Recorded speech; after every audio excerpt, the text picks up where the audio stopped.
60 రోజుల్లో మీతో ఇంగ్లీష్ అద్భుతంగా మాట్లాడిస్తాం. వెంటనే కాల్ చేసి జాయిన్ అవ్వండి. నమస్తే, వెల్కమ్ టు సుమన్ టీవీ. ప్రస్తుతం మనతో పాటు ఉన్నారు అనలిస్ట్ నంది రామేశ్వరరావు గారు. నమస్తే సార్. నమస్తే సార్, ఈ దేశీ కన్సల్టెన్సీస్ ఉంటాయి కదా, మనం యూఎస్లో జాబ్ చేయాలి అంటే ఇక్కడ నుంచి ఫ్రాడ్ కన్సల్టెన్సీస్ కొన్ని ఉంటాయి. అంటే ఎట్లా వాటిని గుర్తించాలి? మనం ఒక వీసా మీద అక్కడికి వెళ్తున్నాం అంటే మరి ఈ కన్సల్టెన్సీ ఫేక్, ఇది ఫ్రాడ్, ఇందులో మోసం ఉంది అనేది మనకి ఎలా తెలుస్తుంది? తీరా అక్కడికి వెళ్ళాక వచ్చే సమస్యలు ఏముంటాయి? ఇది ఫేక్, అందరూ ఫేక్ ఉండండి. ఏ బిజినెస్ అయినా, రియల్ ఎస్టేట్ కావచ్చు, గోల్డ్ బిజినెస్ కావచ్చు, ఏ బిజినెస్ అయినా కొద్దిగా ఉంటుంది బ్యాక్లాగ్. కొన్ని హైలైట్ అవుతాయి, కొన్ని హైలైట్ అవ్వవు. ఇప్పుడు మనిషికి కొద్దిగా పొగరు ఉంటే కాంటెంట్ వేరేగా ఉంటుంది. పొగరు లేకపోతే డిఫరెంట్ ఉంటుంది. ఆ లేడీ అవని జెంట్ అవని.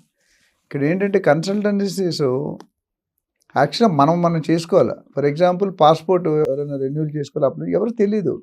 ఏజెంట్ ఆడు 100 రూపాయలు పోతే 1000 రూపాయలు అడుగుతాడు, మనం ఇస్తాం. అది మనం చేసుకుంటే సింపుల్ పని. నేను ఇన్నిసార్లు పాస్పోర్ట్ చేయించుకున్నాను, ఎప్పుడు కూడా ఏజెంట్ దగ్గరికి వెళ్ళలేదు. మేము ఆన్లైన్ స్లాట్ బుక్ చేసుకుంటాం, ఏం కావాలో నాకు అలవాటు అయిపోయింది. ఎవ్రీ 5 years 10 years అవుతుంటుంది కదా, చేసుకుని మేమే వెళ్ళి చేయించుకుంటాం. We don't give to any consultant. License ఆన్లైన్లో అప్లై చేయాలి, 2 లైన్లు అప్లై. మీకు ఏమడుతాడు ఆన్లైన్లో? మీ డీటెయిల్స్, మీ ఏజ్, మీ ఆధార్ కార్డు అవే అడుగుతాడు. కానీ మనం ఏంటంటే ఈజీ వేకి అలవాటు పడుతున్నాం. తొందరగా అయిపోవాలి. మనం ఇప్పుడు ఇండియాలో కల్చర్ ఎట్లా ఉందంటే, నాకు 1 లక్ష రూపాయలు జీతం ఇచ్చి ఒక గర్ల్ ఫ్రెండ్ ఇచ్చి ఒక ఐఫోన్ ఇస్తే హ్యాపీగా తిరుగుతాను, తాగుతూ ఉంటాడు. ఎవడిస్తాడు 1 lakh? కష్టపడితే 2 లక్షలు వస్తాయి, అది వదిలేస్తారు. ఇది ఆ అమ్మాయి అబ్బాయి వాడు 2 లక్షలు సంపాదిస్తున్నాడు, నేను ఎందుకు సంపాదించాలని వాడు సంపాదించిన ఏడుస్తాడు. కానీ వీడు ఎలా సంపాదించాలని ఆలోచించాడు. నా కొడుకు ఒక్క కన్ను తీసినా పర్లేదు, కానీ 2 కళ్ళు మాత్రం ఆడి తీసాను. నాకు ఒక్క కన్ను తీసినా పర్లేదు. అట్లా consultancies they are doing their business. Consultancy తప్పండి. ఇప్పుడు లంచం తీసుకునేవాడు కంటే లంచం ఇచ్చేవాడు తప్పు అంటాం. ఎందుకు? అది ఇవ్వడానికి ప్రోత్సహిస్తున్నారు కదా. మన అబ్బాయి కోసం, మన కొడుకు కోసం, మన భార్య ఎవరి కోసం చేస్తే యూ డూయింగ్ ఇల్లీగల్ థింగ్. మన దేవుడి దగ్గరికి వెళ్ళినప్పుడు మీరు చూసే ప్రసాదాలు జంప్ అయ్యి వెళ్ళిపోతారు. మన తిరుపతి వెళ్ళాం, లైన్లో రారు. దర్శనానికి వెళ్ళాలని తొందర, దేవుడి దగ్గర తోసేస్తారు. 1 సెకండ్ 2 సెకండ్లు. తిరుపతిలో ఎంతసేపు ఉంచుతారు? 1 సెకండ్ 2 సెకండ్. దానికి మనం ఓపిక ఉండదు, పేషెన్స్. నేను కొంతమంది ఒక ఫార్ములా చెప్తాను, ఏ పని చేయాలన్నా OKT ఉండాలి. OKT అంటే ఓపిక, కోరిక, తీరిక. ఈ 3 ఉంటే ప్రశాంతంగా అవుతాయి. 3 లేకపోతే గందరగోళం అయిపోతుంది. ఏం చేస్తున్నాం మీరు? ఫ్రస్ట్రేషన్, భార్యను తిట్టడం, పిల్లల్ని తిట్టడం, ఫ్రెండ్స్ని తిట్టడం, కనిపించడం, బూతులు మాట్లాడడం, అంటే ఒక డిప్రెషన్ లెవెల్కి వెళ్ళిపోతాడు. అంటే సార్, ఇప్పుడు అక్కడ యూఎస్లో జాబ్ చేయాలని ఆతృతతో ఇక్కడ కన్సల్టెన్సీ ఎవరైతే మనం ఉంటామో తీరా వెళ్ళిపోయాం, మరి అక్కడ మనకి సమస్యలు ఎలా ఉంటాయి? ఫేక్గా వెళ్తే కనుక, ఫేక్ కన్సల్టెన్సీ కఠినంగా ఉంటాయి, తీవ్రంగా ఉంటాయి. ఎందుకంటే ఒక సినిమాలో బ్రహ్మానందం గారు పేరు పెట్టుకుంటాడు. ఇక్కడ బ్రహ్మానందం MS. MS అంటే ఏంటి? Master of science. అయితే వాళ్ళ అత్తగారు ఇండియాకి వచ్చిన బ్రహ్మానందం MS కాబట్టి మంచిగా గౌరవించి, మంచి పిల్లనిచ్చి, మంచి కట్నం ఇచ్చి అన్నీ చేసింది. ఒకరోజు అమెరికాకి వెళ్ళిందంట. బ్రహ్మానందం బెంచ్ గారిలో వస్తాడు, మెర్సిడీస్ బెంచ్లో వచ్చి ఈవిడ హాస్పిటల్ ముందు వచ్చి కూర్చుంటుంది. హాస్పిటల్కి పనిచేస్తాడు. బ్రహ్మానందం వచ్చి కూర్చుంటుంది. వస్తాడు బెంచ్ గారు పార్కింగ్ చేసి ఒక 5 నిమిషాలు లోనికి వెళ్ళి స్వేపర్ డ్రెస్ వేసుకొని వస్తాడు. ఈ ఉన్నదని తెలియదు, లత్త తొట్టడం మొదలు పెడతాడు. ఇంకా బాబు నువ్వు MS? అవునా, మా బ్రహ్మానందం మెయిన్ స్వీపర్ అన్న. So is very clear. మనం తప్పుగా అర్థం చేసుకున్నాం. సో నేను ఎందుకు చెప్పానంటే ఎగ్జాంపుల్, అమెరికా మోజు. ఇప్పుడు ఎస్పెషల్లీ అల్లుడు, లేకపోతే ప్రతి ఒక్కరికి అల్లుడు కావాలంటే అమెరికా అల్లుడు కావాలని. సుమన్ గారిది అమెరికా అల్లుడు సినిమా వచ్చింది, భానుప్రియతోనే ఎవరితోనో. ఎందుకు చెప్తానంటే అమెరికా అనేది ఒకప్పుడు క్రేజ్ అండి, ఇప్పుడు క్రేజ్ కాదు. అమెరికాలో ఉండడం చాలా కష్టం. మా ఫ్రెండ్స్ 20-30 సంవత్సరాల ముందే వాళ్ళకి గ్రీన్ కార్డ్ అయిపోయింది, సిటిజన్షిప్, గ్రీన్ కార్డు. వాళ్ళకేం దోకాలేదు, ఇంకెవరేం చేయలేరు. ఇప్పుడు వాళ్ళ పిల్లలు కూడా సిటిజన్షిప్. ఇప్పుడు కొత్తగా ఏమంటే చైల్డ్ వర్క్ తీస్తాను, ఉన్న వాళ్ళని వెళ్ళిపోమంటున్నాడు. వాళ్ళకి గ్యాప్ ప్లేసెస్, వేకెన్సీ ఉన్నది తక్కువ, గ్యాప్ అంటే క్వాంటిటీ ఉన్నది ఎక్కువ. ఇక్కడ ఏమవుతుందంటే కన్సల్టెన్సీలో 2 రకాల కన్సల్టెన్సీ ఉంటారు. ఒక కన్సల్టెన్సీ ఏంటంటే స్టూడెంట్ దగ్గర డబ్బులు తీసుకొని అమెరికాకు పంపిస్తారు. రెండో రకం కన్సల్టెంట్ అంటే యూనివర్సిటీ దగ్గర డబ్బులు తీసుకొని పంపిస్తారు. సో దీనికి నక్కకి నాగలకు అనుకున్న తేడా ఉంది. ఆస్మాన్ జమీన్ ఫరక్ అంటారు హిందీలో. అంటే ఎవరైతే స్టూడెంట్ దగ్గర డబ్బులు తీసుకుని పంపిస్తున్నాడో వాడు స్టూడెంట్ దగ్గర వచ్చే లాభమే చూసుకుంటాడు. వాడికి యూనివర్సిటీ, ఎందుకంటే బ్రాండ్ లేని ఎవరు జాయిన్, కొన్ని ఇంజనీరింగ్ ఖాళీగా ఉన్నాయి, కొన్ని మెడికల్ కాలేజ్ ఖాళీ. ఎందుకు? బ్రాండ్ లేదు. కొత్తగా పెడితే ఎవరు వస్తారు? ఇప్పుడు ఉస్మానియా మెడికల్ కాలేజ్ ఉన్నంత వేళ అన్ని కాలేజీలకు ఉండవు. గుంటూరు కొన్ని బ్రాండెడ్ 30-40 సంవత్సరాలు.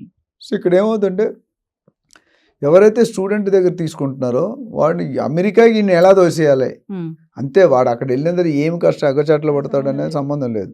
You will get some 1 lakh 2 lakh ఏదో మాట్లాడుకుంటారు. అందుకని అక్కడ డ్యామేజ్ జరిగే అవకాశాలు పుష్కలంగా ఎక్కువ ఉన్నాయి. ఎందుకంటే వాడు నాకు రావాల్సిన 5 లక్షలు వచ్చేస్తే ఐఎమ్ ఓకే. వాడు స్టూడెంట్ ఏమైనా అయోమయంలో పడి వాడు ఉద్యోగం రాని పోని వాడు యూనివర్సిటీ ఉందో లేదో తెలియదు అసలు.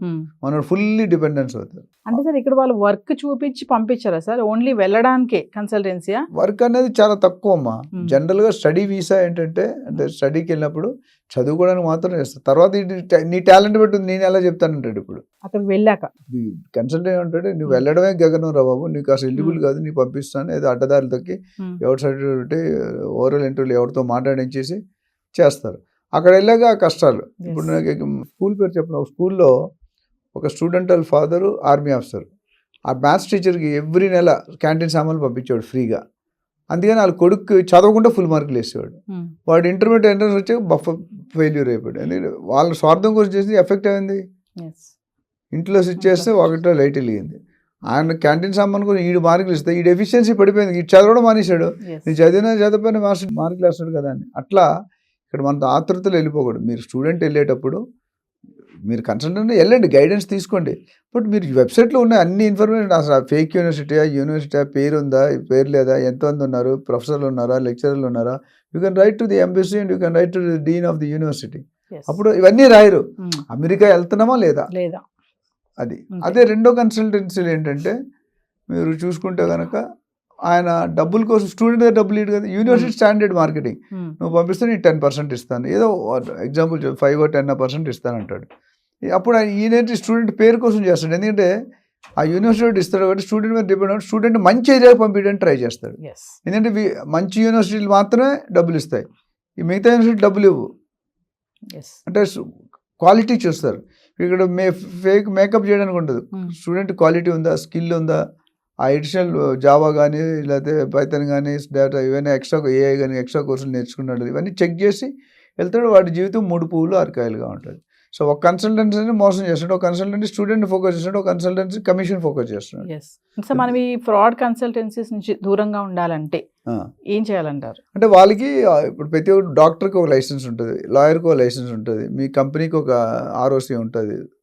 అట్లా ఆ కన్సల్టెన్సీ కూడా రిజిస్టర్డా కాదా, ఎన్ని సంవత్సరాలు ఉంటున్నాడు, అంతమంది ఏ స్టూడెంట్స్ వెళ్ళారు వాళ్ళ రిఫరెన్స్ తీసుకోవాలి. ఎంబసీకి రాస్తే వీడికి రికగ్నిషన్ కోడ్ ఉందా లేదా, ఆ యూనివర్సిటీకి రాస్తే వాటి అవన్నీ ఎక్సైజ్ చేయాలండి. It's not Rome is not built in one day. అలాగనే ఇవన్నీ ఒక 2-3 నెలలు సర్వే చేయాలి, సెర్చ్ చేయాలి, అక్కడ ఉన్న స్టూడెంట్స్తో మాట్లాడి వీటి ద్వారా వెళ్ళే స్టూడెంట్స్ ఎలా ఉన్నాడో మాట్లాడాలి. ఆ యూనివర్సిటీ టీతో ఇప్పుడు మనకి ఇక్కడ list of college top 10 engineering college అంటే పేర్లు వచ్చేస్తాయి, CBIT, వాసవి ఏవో వచ్చేస్తాయి. సో అలాగే అక్కడ కూడా యాక్చువల్లీ ఇక్కడ వరల్డ్లోనే ఇక్కడ కూర్చొని వరల్డ్ ఎక్కడైనా చెక్ చేసుకోవచ్చు. లేదా మీకు తెలిసిన రిలేటివ్స్ ఉంటే వాళ్ళని అడగవచ్చు, ఎరా యూనివర్సిటీకి వెళ్తున్నాను అని. మొన్న మా friend classmate 10th class classmate after almost 40 years we met. మొన్న మా ఇంటికి తీసుకొచ్చాం. ఒక ఆవిడ she is a principal in అంటే ప్రొఫెసర్ ఇన్ సమ్ కాలేజ్. ఈ పలానా పేరు ఇస్తే అది వద్దు Rameshwar, it's not good college అని చెప్పేసి. ఓకే, పేరు మాత్రం భయంకరంగా మంచి అడ్వర్టైజ్మెంట్స్ ఉన్నాయి, బట్ ఇట్స్ నాట్ గుడ్. చెప్పేసింది ఆవిడ నాట్ గుడ్ అని.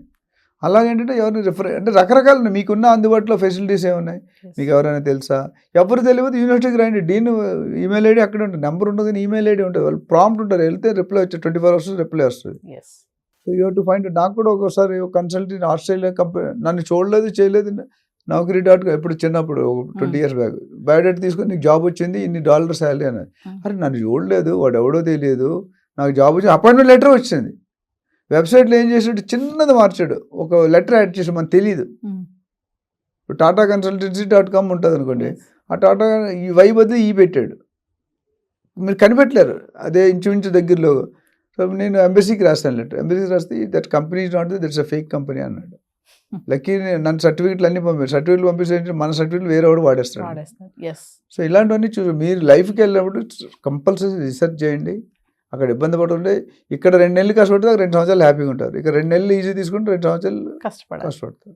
మీరు రియల్ ఎస్టేట్లో ఏం చెప్తాం, 5 సంవత్సరాలు సంపాదించండి, 50 సంవత్సరాలు సుఖపడండి. ఈ 5 సంవత్సరాలు కష్టపడండి, 50 సంవత్సరాలు కష్టపడండి. So choice is yours. Thank you. Thank you.